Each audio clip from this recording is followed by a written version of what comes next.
Sí, Déu-n'hi-do, Déu-n'hi-do. És un partit, per part nostra, 40 minuts, fantàstics, jugant molt bé, tutejant el líder, que no és fàcil, generant una ocasió claríssima de gol, que és la que hagués tingut que posar-se per davant al marcador. Bueno, content fins al minut 39, que és quan ha passat tot, ja és tot això, però per lo que és l'equip, el rendiment fantàstic de l'equip. Del que ha passat, què valora? Bueno, valoro que som a Cerdanyola, i valoro que l'expulsió és una vergonya, valoro que jo, ho ha dit el meu amic Pedro Dolera, el que jo li he dit a l'àrbit, ell ho havia dit durant els primers mitja hora, 3 o 4 vegades. Valoro que jo soc Toni Carrillo, que porto molts anys entrenant, però soc entrenador del Cerdanyola, i vaig fora, i això és el que valoro, no valoro res més. I valoro que molta gent, i ho dic tal com ho penso, hi ha gent de la premsa que m'ha preguntat abans del partit que pensava de l'arbitratge al partit d'anada. Amb això, agafeu el que vulgueu. Vale?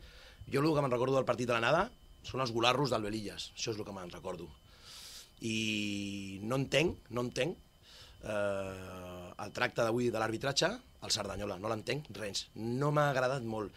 Hi ha algú que no em quadra, jo dic tal com ho penso. Porto 6 temporades al Cerdanyola, m'han expulsat una vegada la primera temporada, fa 5 anys que no em treuen ni una targeta groga, ni una, però avui he vist coses que no m'han agradat, fixeu-vos, no m'han agradat gens, però gens ni mica, i les dic, jo dic tal com ho penso. Som al Cerdanyola, ha volgut suspendre el partit? Sí. ¿Per qué? Molt clar. Usted se va, y si no se va usted, me voy yo. Digo, yo no me voy porque no me das, hasta que no me des una explicación de por qué me echas. No le tengo que dar nada. O se va usted o yo lo suspendo el partido. Usted haga lo que crea conveniente, es el juez. A marxa d'ell, perfecte, cap problema. A partir d'aquí, doncs bueno, ha passat el que no ha de passar, que dintre del camp estan els jugadors, tothom està en calent, es diuen paraules que no s'han de dir, que és futbol. A veure, és futbol. No hauria de passar, però és futbol. Bueno, y cuando refreda y todavía es ve aquí dalt, pues bueno, yo entro dentro del vestidor y digo, yo me he equivocado diciéndote que no me voy, pero aún no me has dicho por qué me has expulsado, me lo dices y me voy a la grada y seguimos el partido. No porque ahora ya no suspendo el partido porque tú te has ido, suspendo porque tengo miedo de mi integridad física. Perfecto, si esta es tu opinión, yo no tengo nada más que decir, és tu opinió, ja està. Clar, el partit es suspèn perquè Toni Carrillo, sí, perfecte, però abans de l'auto que Toni Carrillo hi ha hagut una agressió d'un jugador a un altre, que l'àrbit no ha amonestat, o sigui, tot bé, donat de... Després vull fer un comentari que heu fet. Nosaltres no busquem a Rafaleva, per res, no hem parlat res de Rafaleva. De Rafaleva no hem parlat res, ni jo parlaré res, perquè el que li tinc a dir l'he dit a la cara, d'acord? No parlaré mai, però el Cerdanyola no prepara els partits buscant els jugadors dels equips contraris, Cerdanyola amb 50.000 euros prepara els partits per guanyar. I per competir, com avui ha competit contra l'Europa, que li quadriplica el pressupost. D'acord? Les coses clares. També vull dir una cosa. Vull agrair al Pedro Dolera, que avui ha demostrat que és un company, perquè l'únic col·lectiu que estem deixats de la mà de Déu i que tothom ens apunyalem és el col·lectiu dels entrenadors. I avui Pedro Dolera ha donat una imatge com la que té que donar, com jo li donaré amb ell, i el felicito, perquè avui ha estat a prop meu i jo a prop d'ell, cadascú defenent les seves coses. Però aquest col·lectiu, que és una mentira i una falsetat, perquè tothom vol el puesto del que està, d'acord? Aquest col·lectiu nostre, ho dic sincerament, és una merda. És una merda. I des de la federació i des de l'escola d'entrenadors es tindria que estar molt més units i molt més forts perquè estem deixats de Déu. Els àrbitres, entre ells, s'apunyen al màxim. Nosaltres no. Això ho deixo caure. Som un col·lectiu de merda.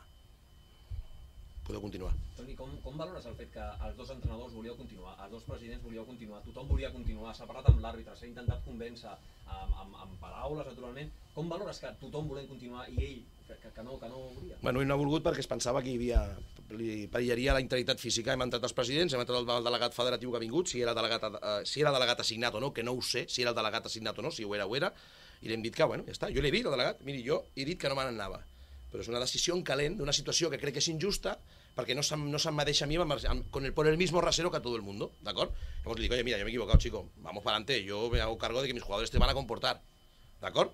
Però molta gent diu, és que el comportament dels jugadors, és que a vegades les dimensions del terreny de joc i el tipus de partit fa que el partit sigui així. És un partit que no pots baixar la pilota al terra perquè hi ha 52 metres d'amplada i 94 de llargada. Llavors, quan un ve a arbitrar, ha de saber el que ve a arbitrar. Europa Cerdanyola. Jo, si fos l'àrbit, analitzaria els equips, els entrenadors, los dos son de armas tomar, estos van a saco los dos, perfecto, por un lado. Jugadores, pues este campo van a todas, aquí rascan, estos del Sardañola tienen 7 o 8 tíos más de 1,80 m. O sea, como yo preparo el partido de la Europa, pensando de que hay que tener cuidado con Cano, con Víctor Durán y tal, el colegiado tiene que preparar el partido que viene. Y aquí esto no va a ser un partido de que toca la pelota a los defensas 7 veces en horizontales. ho tenim clar, jo penso que vosaltres, que no sou àrbits, veníeu i pensàveu que el partit seria així, oi que sí? Bueno, doncs s'ha de preparar el partit, sapiguer el que pot passar. Llavors, hi ha una decisió, per mi errònia, però que aquí és una decisió que pren ell, com també he tingut la meva errònia jo de no marxar, d'acord, després, que s'equivoca i aquí ve el detonant. Nosaltres a Rafa Leva no l'hem mencionat tota la setmana.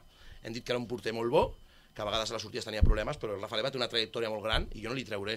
És un tio que ha jugat sempre i jo crec que és un dels millors porters de la tercera divisió. Però jo no preparo els partits parlant malament dels jugadors dels altres, preparo els partits mirant coses que podem fer-los mal en jugades puntuals. Parlem de futbol nosaltres. Quan t'he preguntat, he fet el comentari amb el Pedro de Rafa, no ho deia per Cerdanyola en concret, ho deia en general. Per els anys que porto seguint jo a l'Europa de tercera divisió, ho feia en aquest sentit. Jo personalment, a veure... Coneix a Rafa Leva. Sí, clar, ja està. Ja m'ho has contestat tu, ja està. No parlem més, ja m'ho has dit tu. Si ja saps qui és, per què en parlem d'aquest tema. És un bon noi, bon xaval. Després al final... Clar, saps què passa? És que jo el futbol el veig d'una altra manera, no? Dic, és que la gent acaba i s'abraça, no? Si jo m'he barallat amb un tio fa un minut, jo no li puc donar un petó d'aquí un minut, perquè a mi m'han parit així. Vull dir, si jo veig que hi ha una cosa i no m'ha agradat, doncs potser la setmana que ve sí que ens hem a prendre una cervesa, però jo sóc així, no puc sortir perquè hem sigut el desencadenant de tot el que ha passat després. Ahora después ya nos decimos de todo, tú provocas la expulsión, te tiras, haces cuento, el otro no sé qué, pa' aquí, y ahora salimos y nos damos besos. No, esto no es así. Esto no es así. Y no me digamos que esto es el fútbol. Esto no es el fútbol, cuidado. Cuidado, el fútbol es, bueno, sabemos lo que es el fútbol territorial y sabemos lo que es Sardañola del Vallés, pues es una ciudad de 70.000 habitantes que al ayuntamiento se tendría que dar la cara de vergüenza de tener el campo que tiene, que tenemos arbolitos aquí, ¿lo ves? Los han podado, son preciosos, esto es fantástico, esto es bonito de cojones, pero esto no puede ser, porque vas al campo del Cubellas, con todo mi respeto, que estará en tercera catalana, no lo sé, y tiene un campo con 300 o 400 personas, y nosotros tenemos aquí, pues bueno, aquí tenemos una portería aquí pegadita, luego si os tiráis un poco para atrás vos podéis pegar con el banderín de cone del campo de atrás, pues esto es lo que hay, ¿no? Entonces, todo influye. Pero yo, en general, digo, este partido hay que prepararlo por todas partes. Por parte técnica, parte de los árbitros y parte de todos. Jo, sabeu què penso? Sabeu el que penso de tot això? Que jo he sigut l'espurna de poder suspendre el partit, ha sigut això, de dir que jo no m'anava. I ha sigut el millor que puc fer. Perquè aquest noi, amb en Cel Anton, que l'altra vegada ens va pitar bé, no tinc res contra ell, ni molt menys, doncs bueno, ha sigut un partit massa fort, massa intens, massa dur, i a lo millor doncs, s'ha sentit incòmode. Bueno, doncs ja està. El culpable, Toni Carrillo, cap problema, jo no jugo. Abans el company li preguntava al Pedro que des que t'ha dit que t'anessis, fins que ha pitat per dir s'ha acabat, me'n vaig jo. Han passat 15 segons. Ni arriba. Ni arriba. Hauran passat 6-7 segons. Si en 15 segons es pot per dialogar, això és una... Però per això et dic que ha hagut una predisposició a marxar. Sí, i no han passat 15 segons, ni molt menys. Hi ha un diàleg que és molt curt, que és usted fuera. Yo estoy dialogando como dialoga el entrenador contrario con ustedes, No, usted fuera. La razón, usted fuera. O se va usted o me voy yo. Yo no me voy. Si no vea usted la razón, ¿por qué me echa? Pues me voy yo. Perfecto. No sé si han pasado 6 segundos, 7. Si habéis cronometrado ahora, no tengo ni idea. Esto es lo que hay. No hay más. No hay más. Nos ponemos nerviosos, nos ponemos a 180 pulsaciones. A veces parecemos cariñosamente borregos dentro de un terreno de juego. Sí, claro que sí. Claro, pero la gente tiene que pensar que es nuestra pasión. Vivimos por esto. Nosotros, yo siempre digo lo mismo, la gente puede pensar pesado. Nosotros llevamos 6 años, estábamos en primera regional. Y ahora aquí viene a jugar hoy el Europa. Para nosotros esto es como una fiesta. Nos ha faltado, pues bueno, poner cartelines y banderitas. Y es un bienvenido Mr. Marshall. Oye, somos el Sardañola. Y estamos compitiendo con el Europa. Lo que no queremos, que se rían de nosotros. Lo que queremos, que nos respeten. Y creo que hoy, en los primeros 40 minutos, no lo he visto claro el tema, no lo acabo de ver. La última para mí, sí. Que ve monta. Voto partido, sí, desde toque, partido de toque, sí. Partido suave, bonito. No, hombre, que lo hagan como se cagan esto del básquet, que vean con 3 o 4 árbitros, pongan uno debajo atrás de la portería, otro. Pues lo veo como el de hoy, sábese quien pueda y a competir. Nosotros somos el Sardañola. Nosotros hemos subido 3 categorías en 5 años jugando lo que jugamos. Y nos han criticado, porque no jugamos a nada. Ya, pero el año pasado le sacamos 17 puntos al segundo, sin jugar a nada. Menos mal que no jugábamos. Si jugamos le sacamos 30. Partido competido contra mi amigo Manolo González y ya está. Y nada más. Que ese es otro buen amigo, ese es otro de los que te apoya. Ya está, a ver si nos juntamos y hacemos una peña a los entrenadores, por lo menos para entre nosotros poder llevarnos bien, porque chicos, todo el fútbol, hay cada cura, y cada jovencito, que cada día les están dando unos premios cada día, y encima van tirando para arriba, tú, estos del fútbol es la hostia. Pero bueno, partido difícil, Montañesa, partido dificilísimo, partido muy complicado, y bueno, nosotros lo vamos a plantear muy parecido como el de hoy. Si vosotros que hacéis la previa se lo queréis chivar, va a ser igual.